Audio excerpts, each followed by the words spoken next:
সম্মানিত উপস্থিতি, আসসালামু আলাইকুম। কেমন আছেন সবাই? সবাই ভালো আছেন, থ্যাংক ইউ। ম্যাজিক কেমন লাগলো? কার কার ভালো লাগছে একটু হাত উঠিয়ে দেখাবে। ওয়াও, এত সুন্দর সুন্দর হাত, কিন্তু শীতে জমে গেছে। একটা তালি হবে কি? Thank you. আপনারা দেখছেন মুক্ত চিন্তা শুদ্ধ সংস্কৃতির নান্দনিক প্রতিষ্ঠান doctor Enamul Haque art and cultural একাডেমির শিক্ষানবিশ সাংস্কৃতিক সন্ধ্যা। হ্যাঁ, এই শিক্ষানবিশ সাংস্কৃতিক সন্ধ্যায় একটি ম্যাজিক ওয়ার্ল্ডের পক্ষ থেকে আমরা দিচ্ছি এক ঝাঁক ম্যাজিশিয়ান। বন্ধুরা, আমার ম্যাজিক দেখলেন, এবার দেখব আমার বেশ কিছু শিষ্য আছে, তাদের ম্যাজিক। একে একে আমরা সকলের ম্যাজিক দেখব। আমি আছি এখানে আপনাদের সাথে। ধন্যবাদ।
মুখের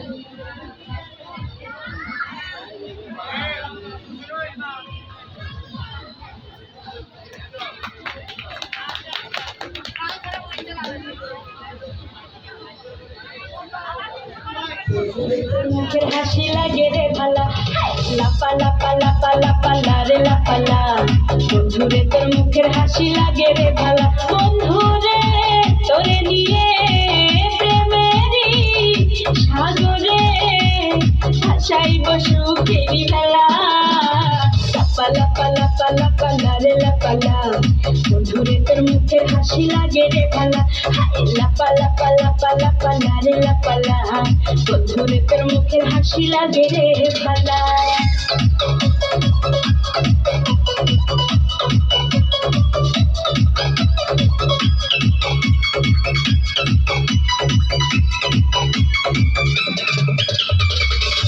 কত স্বপ্ন ছিল মনে, বন্ধু আমার হইব, কাছে আইসা পাশে বইসা মধুর গান শুনাইব।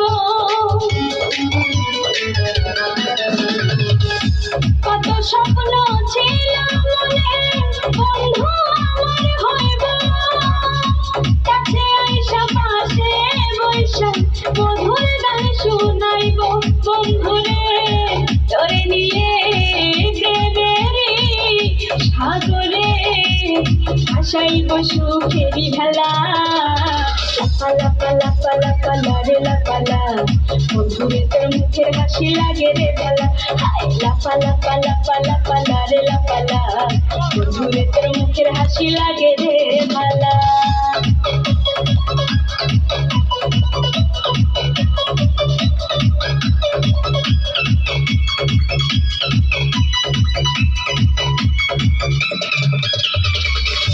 তোরে ভালোবাসা জানি।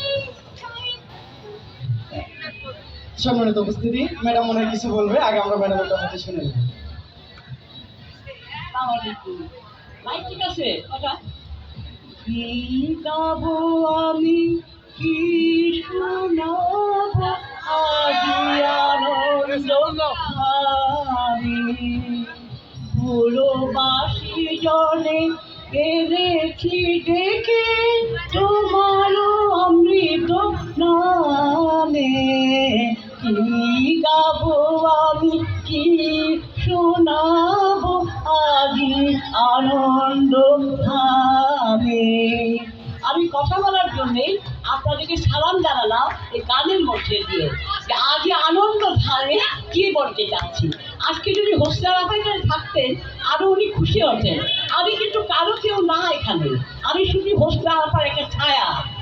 আমি গত 1.5 বছরে এই অনুভব করেছি যে আজকে আমি এই রুবেল আকন্দকে আপার একটা সম্পদ মনে করেছি, যে তার পারফরমেন্স, এই যে পিতার থেকে যদি পুত্র বেশি উপযুক্ত হয়, বেশি সম্মানিত হয়, তাহলে মনটা ভরে যায়, দেশের উন্নতি হয়, দেশের লোক ভালোবাসে, আমরা খুশি হই। যে রুবেল আকন্দ তার এই কষ্টের জীবন, এই ছেলে মেয়েদের পড়ার খরচ, হার্ড লাইফ বিট করেও তার এই কয়েকটা মাসের মধ্যে এই ছেলে মেয়েদের অপূর্বভাবে তাদেরকে তৈরি করে রেখেছে। এই হোস্টেল আপার স্বপ্ন সফল হবে এদের মতো যদি সে থাকে। আমি শিল্পীদের সম্পর্কে কিছুই বলবো না, আমি শিল্পীদেরকে অনেক শ্রদ্ধা করি, ভালো জানি। আমি সেখান থেকে নিজেকে গুছিয়ে নিয়েছি, প্রকাশ্যে বলছি যে আমি মঞ্চের একজন প্রেসিডেন্ট হিসাবেও আমি শিল্পীদের থেকে কয়েকটা বাদে আমি নিজেকে গুটিয়ে রেখেছি। আমি আজকে খুব কৃতজ্ঞ রুবেলের কাছে। আমি আশা রাখছি রুবেল আবার একটা সম্পদ, এই ছেলেগুলো উত্তরসূরি হবে, এই মঞ্চের শক্তি মর্যাদা বাড়বে। আর আপনার যারা সুবিধান আছেন দোয়া করবেন যেন উদার মন মানি একাডেমি, হিংসা দেশ বিদ্বেষ ভোলা মানি একাডেমি, এটা খাল থেকে সমুদ্রতে যাওয়া। আমি সমুদ্রের মানুষ, আমি খাল থেকে সমুদ্রে গিয়েছি, এখানে এসে পাচালে করে আবদ্ধ থাকছি। সবাইকে ধন্যবাদ। থ্যাংক ইউ ম্যাডামকে, ধন্যবাদ। বন্ধুরা, আপনারা দেখছেন মুক্ত চিন্তা শুদ্ধ সংস্কৃতির নান্দনিক প্রতিষ্ঠান doctor Enamul Haque art and cultural একাডেমির শিক্ষানবিশ সাংস্কৃতিক সন্ধ্যা। আর TMSS বিনোদন জগদস্থ extreme magic world. Extreme magic world আমার একটি প্রতিষ্ঠান এখানে রয়েছে, এসো ম্যাজিক শিখি। আমার এখানে ম্যাজিক শেখানো হয়। অবশ্যই আমরা নতুন বছর এই 2025 সালে অনেক জাদুকরকে আমরা পরিচয় করিয়ে দিব ইনশাল্লাহ। আমার অনেক কয়টা শিষ্য তৈরি হয়েছে, আশা করি ওরা খুব সুন্দর ম্যাজিক করে। আমি এই স্টেজে অনেক কয়জনকেই পরিচয় করিয়ে দিব। হ্যাঁ বন্ধুরা, আজকে এই নতুন বছরে আমরা নতুন দিকে পথ চলব। আজকে আমরা ভিন্ন দিকে যাচ্ছি। আজকে আমরা যে প্রশ্নটি করতে যাচ্ছি, আমরা নিয়মিত কিছু ম্যাজিক দেখিয়ে থাকি, পাশাপাশি অজানা কিছু প্রশ্নের উত্তর খুঁজি। তো এতদিন থ্যাংক ইউ ম্যাডামকে। ম্যাডামের জন্য সকলে মিলে আরো একটি করতালি হয়ে যাক। আমরা অধ্যাপিকা ডক্টর হুসনেরা বেগম মহোদয়ের জীবন কাহিনী জেনেছি, প্রতিষ্ঠানগুলি জেনেছি, আরও অনেক কিছু জানার বাকি আছে। যদি আমি এভাবে প্রশ্ন চালিয়ে যতদিন বাঁচব এতদিন প্রশ্ন করে যাই, অধ্যাপিকা ডক্টর হুসনেরা বেগম মহোদয়ের জীবন কাহিনী এক বিন্দু পরিমাণ শেষ করতে পারবো না। যা হয়তো আমরা সকলেই জানি না, যারা হয়তো জানি তারা কখনোই তাকে ভুলি না, অবশ্যই তাকে স্মরণ করি। আজকে আমরা জানতে যাচ্ছি পূর্ণ সভ্যতার মুক্তিকার লগ্ন মানবিক গুণীজন, কিংবদন্তি 21 ও স্বাধীনতা পদক প্রাপ্ত, ভারতের পদ্মশ্রী পদকে ভূষিত, বাংলাদেশ জাতীয় জাদুঘরের প্রতিষ্ঠাতা মহাপরিচালক ডক্টর এনামুল হক। ডক্টর এনামুল হক ছিলেন একজন বাংলাদেশি নাট্যকার, অভিনেতা, লেখক এবং শিক্ষক। তিনি দীর্ঘকাল বাংলাদেশ প্রকৌশল বিশ্ববিদ্যালয়ের রসায়ন বিভাগের শিক্ষকতার দায়িত্ব পালন করেছেন। এই গুণী মহোদয়ের সম্পর্কে আমরা এখন জানতে যাচ্ছি।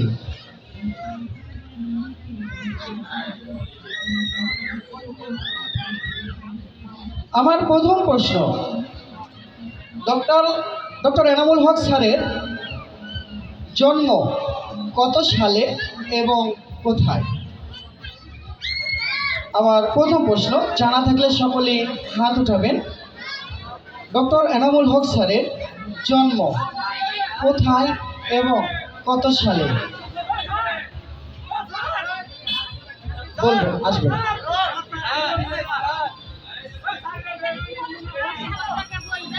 আপনি একটু মাইকে বলেন, কিছু মনে করবেন না, একটু ভুল হয়েছে, তবু একটু শুনতে চাচ্ছি, আমি পুরোপুরি বুঝতেছি না। 1936 সালে না 37 সম্ভবত, খোদা দিলের পাড়া এনায়েত আলীর ঘরে।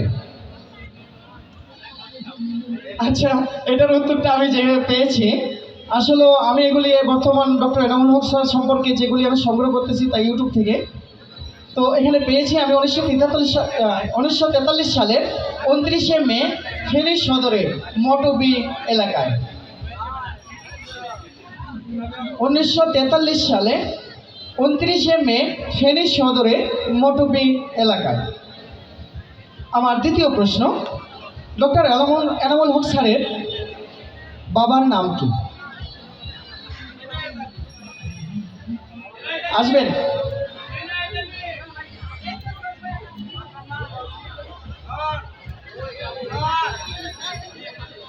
শহীদুল ভাই আমাদের শ্রদ্ধেয় একজন ভালো শিল্পী, আমাদের ভালো গায়ক। শহীদুল ভাই দুটি প্রশ্নের উত্তর দেওয়ার চেষ্টা করতেছে, আসলেও মিস্টেকটা আমি করতেছি না উনি করতেছে, এটা আমরা সংশোধন করে নিব। আপনি প্রশ্নের উত্তরটা কোথায় থেকে পাচ্ছেন? আমি এটা দেখেছি ওই যে ভেলুর পাড়ার ডক্টর এনামুল হক ডিগ্রি কলেজের গেটের সামনে ওনার জন্ম মৃত্যু তারিখটা দেওয়া ছিল, ওখান থেকে আমি। আচ্ছা, আমি ইনশাল্লাহ বাসে থাকলে আগামীকালই আমি ভেলুর পাড়া চলে যাব, যে আমি জিনিসটা দেখে আসবো এবং সংশোধনটি আমি কালকেই করে নেব। আজকে আমার খাতার যে প্রশ্নগুলো আছে সেটাই আমরা নিচ্ছি, ঠিক আছে ভাই?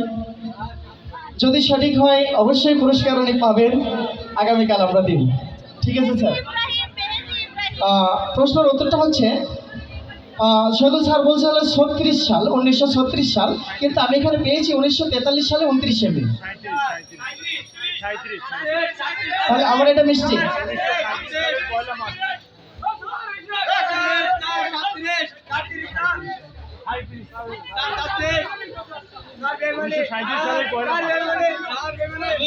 আমি ছন্দ দেখছি 1937 সালে এনায়েত আলীর